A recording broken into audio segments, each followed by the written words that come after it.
Assalamualaikum warahmatullahi wabarakatuh.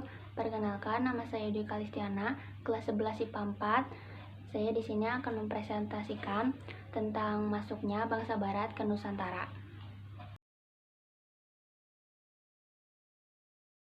Latar belakang kedatangan bangsa Barat ke Indonesia adalah jatuhnya Konstantinopel, revolusi industri, dan runtuhnya Kekaisaran Romawi. Seperti yang kita ketahui, betapa tersohornya Nusantara pada awal abad ke-16 dengan kekayaan rempah-rempahnya. Kemudian nama Nusantara semakin tersohor setelah singgahnya bangsa Portugis di tanah Nusantara yang kemudian diikuti bangsa lain dari benua Eropa.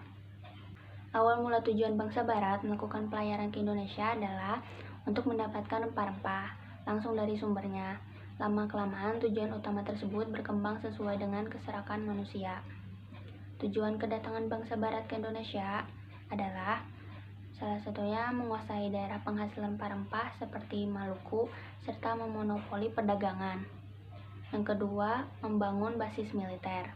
Yang ketiga, kolonialisme dan imperialisme. Yang keempat, ikut campur dalam urusan politik dan pemerintahan Indonesia.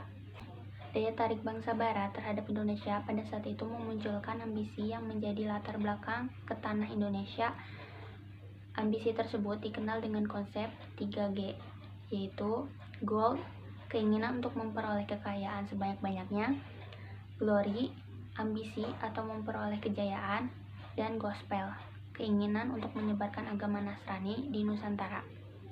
Adapun latar belakang kedatangan bangsa Barat ke Indonesia: 1. Jatuhnya kota Konstantinopel ke tangan Kekaisaran Turki Utsmani. Konstantinopel awalnya merupakan wilayah yang sempat menjadi gerbang masuknya rempah-rempah ke Eropa. Jatuhnya Konstantinopel yang sebelumnya merupakan wilayah kekuasaan Romawi ke tangan Turki Utsmani mengakibatkan sulitnya akses rempah-rempah ke Eropa, sehingga mereka mencari rempah-rempah langsung dari sumbernya. Yang kedua, revolusi industri. Berkembangnya revolusi yang diawali dengan penemuan mesin uap dan teknologi baru di Eropa sangat memudahkan bangsa Barat dalam mencapai tujuannya. Penemuan-penemuan dalam bidang transportasi baik darat maupun laut tentu saja sangat mudah mereka dalam melakukan pelayaran dan penjalanan ke Indonesia. Yang ketiga, runtuhnya Kekaisaran Romawi. Setelah runtuhnya Kekaisaran Romawi pada tahun 476 Masehi, bangsa Eropa ikut mengalami kemunduran yang dikenakan dengan istilah zaman kegelapan, membuat bangsa tersebut kacau balau. Selanjutnya, bangsa Barat yang datang ke Indonesia. Bangsa Barat pertama kali yang datang ke Indonesia yaitu Portugis pada tahun 1486. Portugis melakukan ekspedisi pertamanya yang dipimpin oleh Bartolomeus Diaz, namun terhenti dan tewas di pantai barat Afrika. Kemudian ditunjuk Alfonso de Albuquerque untuk melanjutkan pelayaran hingga sampai Malaka pada tahun 1511 dan berhasil menjalin hubungan dagang di Maluku pada tahun 1512. Yang kedua, Spanyol. Spanyol sampai di Maluku pada tahun 1522 yang pada saat itu sedang dikuasai Portugis. Spanyol menjalin hubungan dagang dengan Tidore sehingga mengakibatkan pertempuran antara Portugis dan Spanyol yang diakhiri dengan perjanjian Saragossa. Selanjutnya, Belanda.